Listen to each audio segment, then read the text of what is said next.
அனைவருக்கும் வணக்கம். இன்று மார்ச் 29ஆம் தேதி சனிக்கிழமை இந்து தமிழ் நாளிதழோட எக்ஸாம் பாயிண்ட் ஆஃப் வியூவில் பார்க்க போகிறோம்.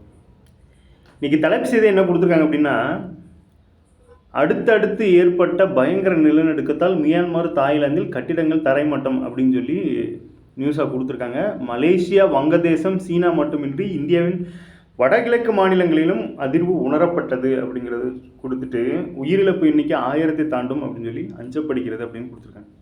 இது ஒரு பேரிழப்பு, இது பேரிடர் அப்படிங்கிற மாதிரி எடுத்துக்கலாம். இப்போ நம்மளுக்கு பேரிடர் சார்ந்து எப்படிலாம் இருக்குது அப்படிங்கிறத சில விஷயங்கள் பார்த்துட்டு வந்துடுவோம். சிலபஸில் என்ன கொடுத்துருக்காங்க அப்படின்னு பார்த்தீங்கன்னா, சிலபஸில் பார்த்தீங்கன்னா குரூப் 4ஓட சிலபஸ் இதில் புவியியலில் கடைசியில் பார்த்தீங்கன்னா பேரிடர் மற்றும் பேரிடர் மேலாண்மை அப்படின்னு ஒரு டாபிக் கொடுத்துருக்காங்க. இதில் நம்மளுக்கு இதுக்கு முன்னாடி ஒரு எக்ஸாம்பிள் எப்படி கேட்டிருக்காங்க அப்படின்னு பார்த்தீங்கன்னா,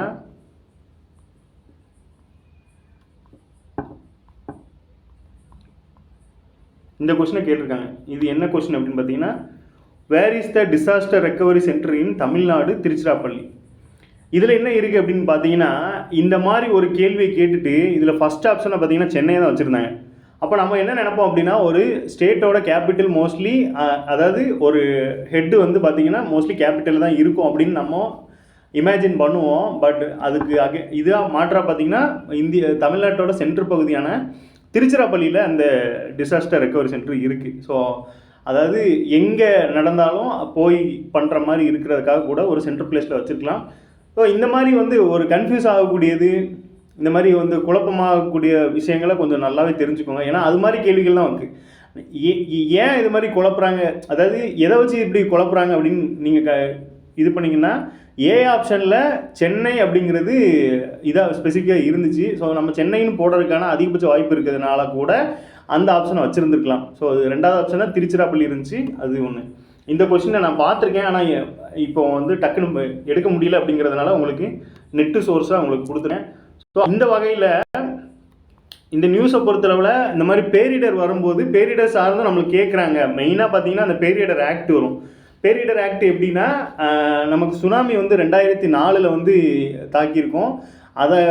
அதன் பிற்பாடு பார்த்தீங்கன்னா இந்த 2005 இந்த மாதிரி பேரிடர் மேலாண்மை சட்டம் அப்படின்னு ஒன்று க்ரியேட் பண்ணி பேரிடர் மேலாண்மை அப்படின்னு ஒரு நிறுவனத்தை உருவாக்கியிருப்பாங்க. ஸோ இது பேசிக்கானது. இதுக்கு அப்புறமா பார்த்தோம் அப்படின்னா இந்த மாதிரி அளவுகள், ரிக்டர் அளவுகள் அப்படிங்கிறத கொடுத்துருப்பாங்க. இந்த ரிக்டர் அளவுகோல் அப்படின்னு பார்க்கும்போது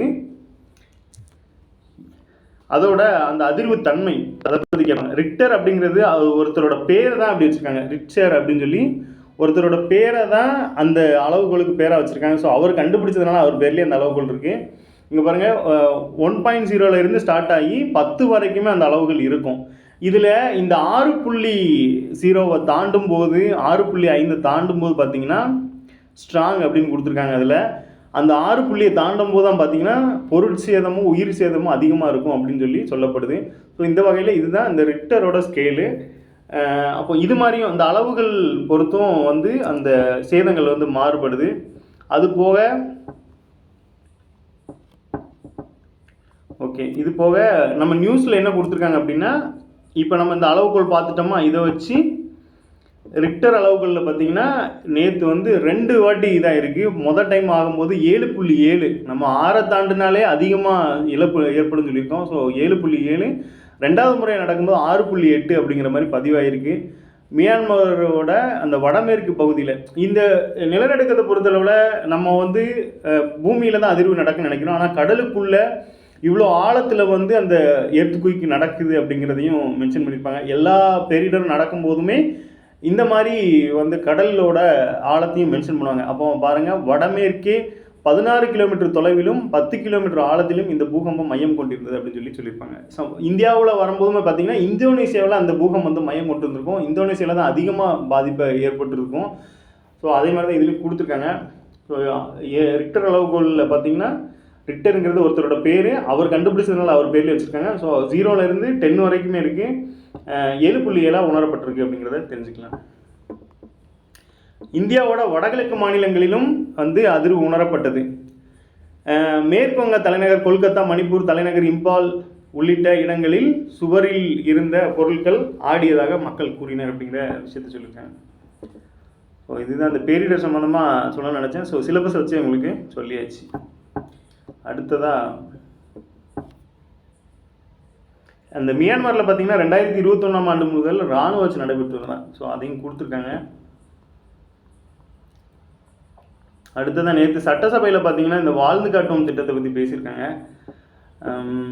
சென்னை மதுரையில் பார்த்தீங்கன்னா ரூபாய் 55 கோடியில் ஜூனியர் ஹாக்கி உலகக்கோப்பை போட்டி நடத்தப்படும் அப்படிங்கிறத சொல்லியிருக்காங்க. இல்லை இந்த முதல்ல உங்களுக்கு இதை கேள்வியாக விடுறேன். வாழ்ந்து காட்டும் திட்டம் வந்து 3.0ன்னு வந்திருக்கா. இந்த 3.0ங்கிறது 3 கட்டமாக கடந்து வந்திருக்கும். அப்போது முதல் கட்டமாக அது தொடங்கப்பட்ட வருடம் தெரிஞ்சால் கமெண்ட்டில் டைப் பண்ணுங்கள். வாழ்ந்து காட்டும் திட்டம் முதல் கட்டமாக தொடங்கப்பட்ட வருடம். மகளிர் உரிமை தொகை பற்றி புள்ளிவரம் கொடுத்துருக்காங்க. இது வரைக்கும் பார்த்தீங்கன்னா 1.15 கோடி மக்கள் வந்து வாங்கிட்டு இருக்காங்களாம். 1.15 கோடி மக்கள் 1000 ரூபாய் தொகை உரிமை தொகையை வாங்கிட்டு இருக்காங்க அப்படிங்கிற புள்ளிவரத்தை கொடுத்துருக்காங்க. இப்போலாம் பார்த்தீங்க அப்படின்னா அந்த அரசு திட்டத்தோட புள்ளி விவரங்கள் தான் நிறைய வருது. பட்ஜெட்னாலும் சரி, திட்டங்கள்னாலும் சரி. ஏன்னா என்ன திட்டம் அப்படிங்கிறது நமக்கு தமிழில் இருக்கிறதுனால அது என்ன திட்டம்னு புரிஞ்சிருது. அப்போ அதுக்கு அடுத்தாப்பில் கேட்கணும் அப்படின்னா அது சம்மந்தமான டேட்டாஸ்ன்னு பார்த்தீங்கன்னா ஒன்று வருஷமாக இருக்கும், இல்லை அது எவ்வளோ பேர் பயன்பட்டு இருக்காங்க அப்படிங்கிற புள்ளிவரமாக இருக்கும். இந்த வகையில் வருஷமும் இப்போ நான் நிறைய சமீபத்தில் வர்றதுனால அதுவும் தெரிஞ்சிருக்காங்க அப்படிங்கிறதுனால புள்ளிவரங்கள் கேட்க அதிகமான வாய்ப்புகள் இருக்குது. ஸோ இந்த வகையில் 1.15 கோடி பேர் வந்து இந்த திட்டத்தில் பயன்படுறாங்க அப்படின்னு சொல்லி. ஸோ தற்போது பார்த்தீங்கன்னா இப்போ விளையாட்டுத்துறைக்கு ரொம்பவே இம்பார்ட்டன்ட் கொடுத்துட்ருக்காங்க. அந்த வகையில் என்னென்னலாம் பண்ணுறாங்க அப்படிங்கிறதையும் கொடுத்துருக்காங்க. எலைட் அப்படின்னு ஒரு திட்டம் இருக்குது. இதன் மூலமாக பார்த்தீங்கன்னா விளையாட்டு வீரர்கள் எண்ணிக்கை வந்து உயர்ந்திருக்கு. இந்த திட்டத்தின் மூலமாக உயர்ந்திருக்கு. அப்போ எலைட் திட்டம் அப்படிங்கிறது எந்த துறை சார்ந்து அப்படின்னு பார்த்தோன்னா விளையாட்டுத்துறை சார்ந்து இருக்குது அப்படின்னு தெரிஞ்சுக்கலாம். தமிழகத்தில் பார்த்தீங்கன்னா இந்த ஆண்டு மட்டுமே ஸ்குவாஷ் உலகக்கோப்பை, ஸ்போர்ட்ஸு, ஏசியா சர்பிங் சாம்பியன்ஷிப்பு, ஆசிய இளையோர் படக்கோட்டுதல் போட்டி சாம்பியன்ஷிப் இதெல்லாம் வந்து இங்கே நடத்துகிறாங்க. ஸோ ஸ்போர்ட்ஸுக்கு இம்பார்ட்டன்ட் கொடுக்காங்க. நம்ம உலக அளவில் பார்த்தோன்னா செஸ் ஒலிம்பியாட் வந்து சக்ஸஸ்ஃபுல்லாக நடத்தணும். அது அப்படியே கொஸ்டின்ஸில் ரிஃப்ளெக்ட் ஆகிடுச்சு. இதே மாதிரி இப்போ பார்த்தீங்கன்னா சமீபத்தில் இந்த மாதிரி ஸ்போர்ட்ஸுக்கு இம்பார்ட்டன்ட் கொடுத்துட்டு வராங்க. இங்கே பாருங்கள், இங்கே ஒரு டேட்டா. இந்த ஆண்டில் உலக வங்கியுடன் வந்து 1000 கோடி மதிப்பீட்டில் இந்த வாழ்ந்து காட்டும் திட்டம் ஏன் இயர் பார்க்க சொன்னோன்னா இது வந்து உலக வங்கியோட ஃபண்டில் இது செயல்பட்டுட்டு வருதான். நம்ம 2 நாளைக்கு முன்னாடி ஒரு நியூஸில் காமிச்சிருந்தேன். ஏற்கனவே பார்த்திங்கன்னா சுகாதார திட்டத்தை நம்ம ஜப்பானோட நிதி உதவியோட செயல்படுத்துகிறோம். அப்புறம் மின்சார வாகனங்கள் வந்து ஜெர்மனியோட உதவியோடு செயல்படுத்துகிறோம். இந்த வகையில் இந்த வாழ்ந்து கட்டும் திட்டம் வந்து பார்த்திங்கன்னா உலக வங்கியோட ஃபண்டில் செயல்படுத்துகிறோம் அப்படிங்கிறது. ஸோ இதுவுமே கேள்வியாக ரிஃப்ளெக்ட் ஆகுதுனால இந்த வாழ்ந்து கட்டும் திட்டம் பார்த்திங்கன்னா உலக வங்கியோட இணைந்து வந்து செயல்பட்டுருக்கு. ஸோ அதனால் அதோட வருடத்தை தெரிஞ்சு வச்சுக்கிறது ரொம்ப நல்லது. தெரிஞ்சதுன்னா கமெண்ட்டில் போட்டுருங்க. அடுத்து நான் முதல்வன் திட்டம் பற்றி லைட்டாக பேசியிருக்காங்க.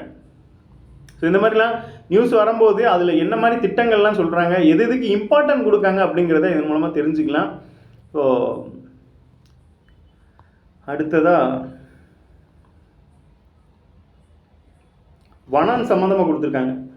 வனம்னு பார்க்கும்போது சிலபஸில் எப்படி கொடுத்துருக்காங்க அப்படின்னு பார்த்தீங்கன்னா சிலபஸ்லையும் கொடுத்துருக்காங்க, இந்த கேள்விகளையும் கேட்டிருக்காங்க. கேள்வி எந்த மாதிரி கேட்டிருக்காங்க அப்படின்னு பார்த்தீங்கன்னா இந்த இதுலேயே கீழே இருக்குது பாருங்களேன், இந்த பேரிடர் மேலாண்மை கீழே சுற்றுச்சூழல் மற்றும் பருவநிலை மாற்றம்னு கொடுத்துருக்காங்களா. இதுலேருந்து போன டைமில் என்ன கொஸ்டின் கேட்டிருந்தாங்க அப்படின்னா தமிழ்நாடு இல்லை, அந்த சுந்தரபன சதுப்பு நில மான்கள் வந்து எந்த மாநிலத்தை சார்ந்தது அப்படிங்கிற மாதிரி கேட்டிருக்காங்க. இப்போ ஒரு உயிரினமோ இல்லை ஒரு தாவரமோ அழிவு நிலையில் இருக்கும்போது அதை வந்து ஃபோக்கஸ் பண்ணுவாங்க. அந்த வகையில் அந்த சுந்தரபன சதுப்பு நில மான்கள் வந்து எந்த ஸ்டேட்டுக்கு வந்து இதாக இருக்குது அப்படிங்கிற மாதிரி கேட்டிருந்தாங்க.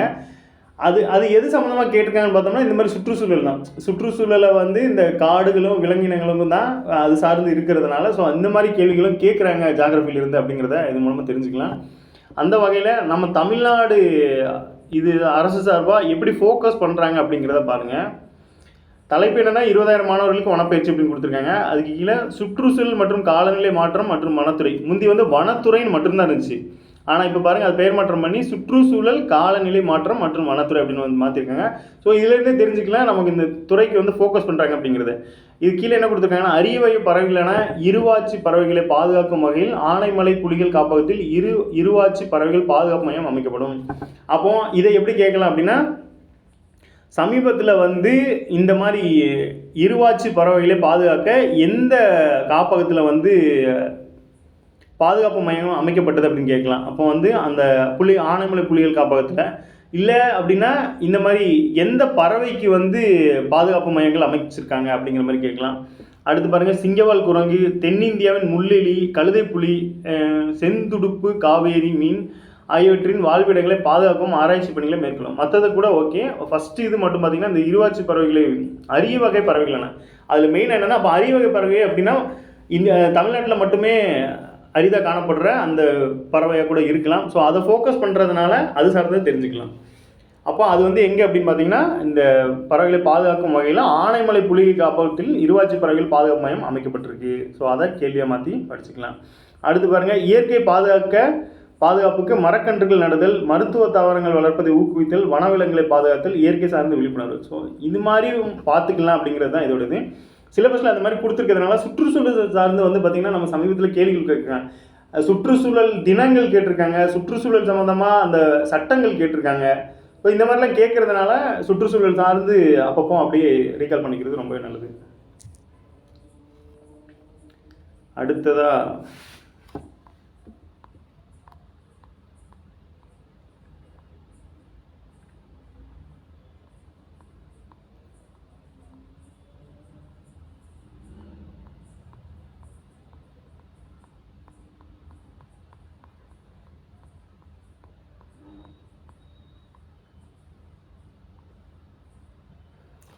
நம்ம இந்திய தொலைத்தொடர்பு ஒழுங்குமுறை ஆணையம், இதை வந்து இங்கிலீஷில் ட்ராயின்னு சொல்லுவாங்க.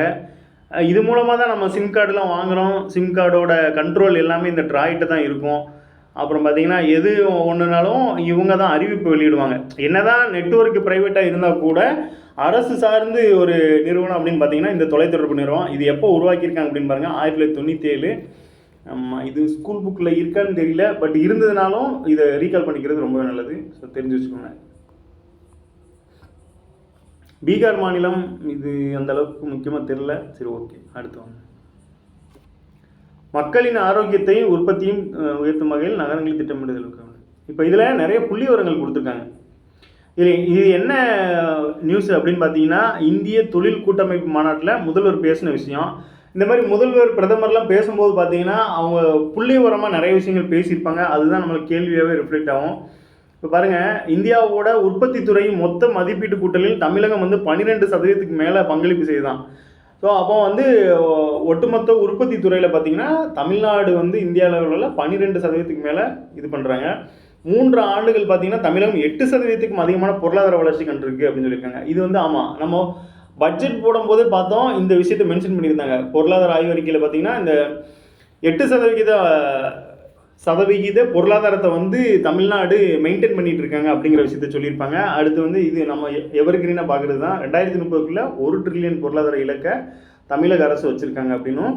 இங்கே பாருங்கள், மொத்த மின் உற்பத்தி மின்னணு பொருள் ஏற்றுமதியில் பார்த்தீங்கன்னா இந்தியாவோட மொத்த மின்னணு ஏற்றுமதி உற்பத்தியில் தமிழ்நாடு மட்டும் 37.1% தமிழகம் முதலிடம் வைக்கிறதான். பாருங்கள், முதலிடம் வைக்கிறதுங்கிறது முக்கியமானது. ஸோ நம்ம மின்னியல் தலைநகரம்னு சொல்லி பெங்களூரை சொல்லுவோம். அது ஏற்கனவே ஓல்டு கொஸ்டினில் கேட்டிருக்காங்க. இருந்தாலும் நம்ம வந்து மொத்த மின்னணு பொருட்கள் ஏற்றுமதியில் 37.1% பெற்று தமிழகம் முதலிடம் இருக்குது. இந்த முதலிடம், முன்மாதிரி, முதன்மை இதெல்லாம் பார்த்தீங்கன்னா நிறைய கேட்பாங்க. ஆப்ஷனில் தமிழ்நாடு ஆப்ஷன்லேயே இருக்கும். ஸோ இது மாதிரி விஷயங்களை கொஞ்சம் தெரிஞ்சு வச்சுக்கோங்க. ஆமாம், 37.1%.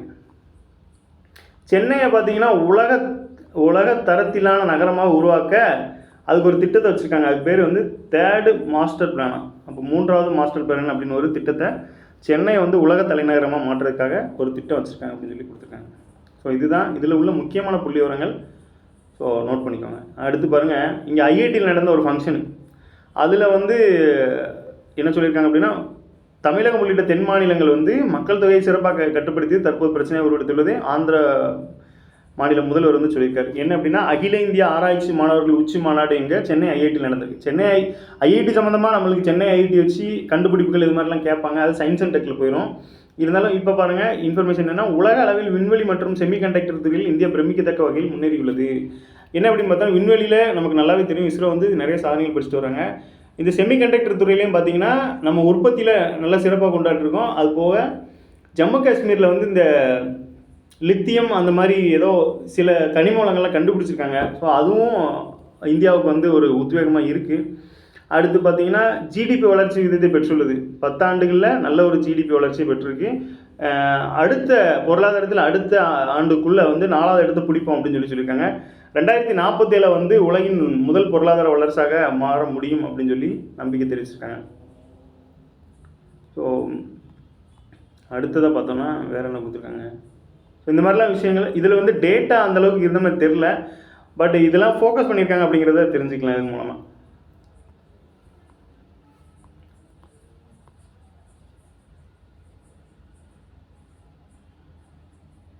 அடுத்து ஆயுஷ்மான் பற்றி ஒன்று கொடுத்துருந்தாங்க. இந்த வேலு நாச்சியார் கான்செப்ட் ஒன்று கொடுத்துருக்காங்க. இப்போ பார்த்தீங்கன்னா புகழஞ்சலி அப்படின்னு கொடுத்துட்டு ஆங்கிலேயருக்கு எதிராக போரிட்ட முதல் பெண் ஆட்சியாளர் என்ற பெருமையை பெற்ற தமிழகத்தின் சிவகங்கை ராணி வேலு நாச்சியார் அப்படி கொடுத்துருக்காங்களா. இப்போ இதுபடி பார்க்கும்போது இவங்க சிலபஸில் எப்படிலாம் இருக்காங்கன்னு கொஞ்சம் பார்த்துக்கோங்க. வேலு நாச்சியாரோட முக்கியத்துவம் பார்த்தீங்கன்னா இது வந்து யூனிட் 3ல் இந்திய தேசிய இயக்கத்தில் தமிழ்நாட்டில் விடுதலை போராட்டத்தில் பல்வேறு முறைகள் மற்றும் இயக்கங்கள் கொடுத்துருக்காங்களா. இதில் விடுதலை போராட்டத்தில் தமிழ்நாட்டோட பங்கு அப்படிங்கிற மாதிரி தான் கேட்குறாங்க. அடுத்து பாருங்கள், விடுதலை போராட்டத்தில் பெண்களின் பங்கு, இதுவும் அதே தான். இது வந்து யூனிட் 6ல் பாருங்கள், யூனிட் 6ல் தமிழ்நாடு வரலாறுன்னு இருக்கா. ஸோ அதில் வந்து விடுதலை போராட்டத்தில் பெண்களின் பங்கு, இதுலேயும் வேலு நாச்சியார் வருவாங்க. அடுத்து தமிழ் இலக்கியம், இது வந்து தமிழில் பார்த்தீங்கன்னா ஜென்ரல் தமிழில் இலக்கியம் மற்றும் தமிழ் அறிஞர்களும் தமிழ் தொண்டுகளும் பார்த்தீங்கன்னா அதில் வேலு நாச்சியாரோட பேர் இருக்குது. ஸோ ஒரே ஆள் 3 இடத்துல இருக்காங்க. இன்டர்நேஷ்னல் மூவ்மெண்ட்டு, தமிழ்நாடு சார்ந்த இது, அப்புறம் தமிழ் இது 3 இடத்துல இருக்கிறதுனால கண்டிப்பாக இவங்களை பற்றி கொஸ்டின் வரும். ஸோ இந்த வகையில் அதை பார்த்துக்கோங்க.